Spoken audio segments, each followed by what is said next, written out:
तलब जिसकी सदियों से थी ज़िंदगी को, वो सोज़ इसने पाया इन्हीं के जिगर में। ज़मीन और आसमान जिनके आने के मुंतज़र रहे, वो हुजूर के ग़ुलाम थे। वो हुजूर के वो ग़ुलाम थे कि जब मेरे आका और मौला ने ओहद के मकाम पर तलवार बुलंद की ना, तो मेरे आका और मौला ने फरमाया, कौन है जो इसका हक़ अदा करेगा। बहुत सारे सहाबा आगे आए, किसी ने ये नहीं पूछा कि या रसूलल्लाह इसका हक़ क्या है। हज़रत अबू दुजाना आगे आए, पूछा या रसूलल्लाह इसका हक़ क्या है। फरमाया इसका पहला हक़ तो यह है कि ये इतनी चले कि टेढ़ी हो जाए, और दूसरा हक़ यह है कि ये किसी मज़लूम पर ना चले, किसी बच्चे पर ना चले, किसी औरत पर ना चले। तो जब हज़रत अबू दुजाना को वो तलवार मिली ना, तो वही तलवार मुंतज़िर है किसी ये एटमी ताकत रखने वाले मुसलमान के कि कोई अबू दुजाना के ग़ुलाम को मिल जाए, ये ताकतें मिल जाएं, ये हुकूमतें मिल जाएं, फिर हम हुजूर के दुश्मनों को बताएं कि बात होती कैसे है। वो जो बक्से में बंद पड़े हैं ना, वो खालिद टैंक हो या दरार टैंक हो, वो भी मुंतज़िर हैं कि कब खालिद के ग़ुलामों ने मुझे आकर हाथों में लेना है। वो दरार टैंक भी मुंतज़िर है कि कब दरार बिन अज़वर के ग़ुलामों ने आके मुझे हाथ में लेना है, कि जब जोश जिहाद बढ़े तो ये नहीं कि ज़र्रा पहन लें, बल्कि ज़र्रा क्या कमीज़ भी उतार कर लड़ें। हज़रत दरार बिन अज़वर की ये शान है।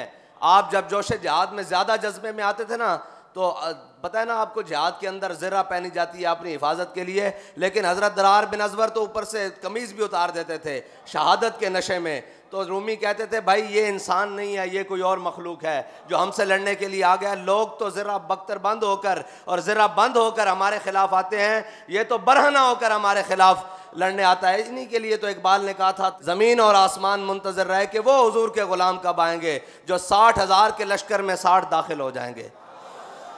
तो हज़रत अबू दुजाना ने जब वो हुजूर से तलवार ली ना, तो फिर ये नहीं कहा कि या रसूलल्लाह मैं आपके दुश्मनों के साथ बड़ी हल्की बात करूँगा, आपके दुश्मनों के साथ बड़ी रवादारी से पेश आऊँगा, आपके दुश्मनों के साथ बड़े मोहब्बत और इखलाक से पेश आऊँगा। फरमाया नहीं, जब हुजूर से तलवार ली तो ऐसे पहलवानों की तरह चले। बाबा जी फरमाते थे पहलवानों की तरह चले। आज भी उस अंदाज की ज़रूरत है उम्मत मुस्लिमा को।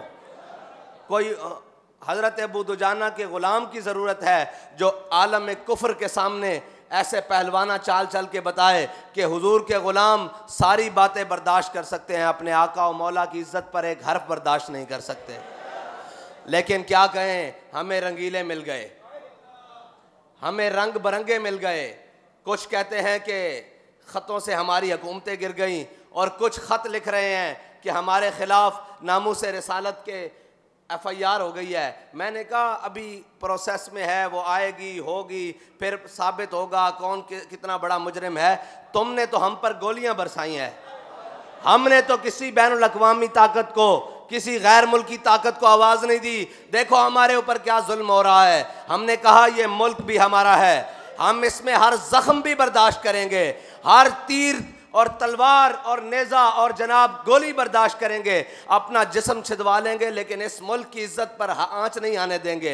अभी तो एक कागज़ तुम्हारे खिलाफ रंगीन हुआ है, एक कागज़। अभी तो दफ्तर के दफ्तर तुम्हारे खिलाफ रंगीन होने हैं, अभी तो पलंदे के पलंदे तुम्हारे खिलाफ तैयार हैं, अभी तो वो उन शुहदा के कोरे खूनों का हिसाब तुमसे लिया जाना बाकी है। अभी बहुत सारे हिसाब तुमसे बाकी हैं, और ये जो आकर तख्त नशीन हो गए हैं, इनसे तो पुराने हमारे हिसाब हैं ना, बहुत पुराने अभी इनसे हिसाब हैं। और इनको आते साथ हुजूर के दुश्मनों के साथ काम करने की दिलचस्पी है। मैंने कहा अभी मैदान लगेगा, तुम्हें बताएंगे कि कौन किसका साथ है। लेकिन अगर कौम ने कोई दम खम हुआ तो, अगर कौम ने हुजूर की ग़ुलामी का दम भरा तो, अगर कौम ने इन सब अग़यार के दामन छुड़ाकर हुजूर का दामन पकड़ने की तहैया कर लिया तो मुमकिन है। वरना यही होता रहेगा, कोई बल्ला आया, कोई तीर आया, कोई शेर आया, यही होता रहेगा। लेकिन अगर कौम ने यह फैसला कर लिया कि ना अब बल्ला आया ना अब तीर आया, अब मोहम्मद अरबी सल्लल्लाहु अलैहि वसल्लम का दीन आया, तो फिर याद रखना अल्लाह ताला कभी इखलास के साथ की हुई मेहनत को रायगा नहीं जाने देता।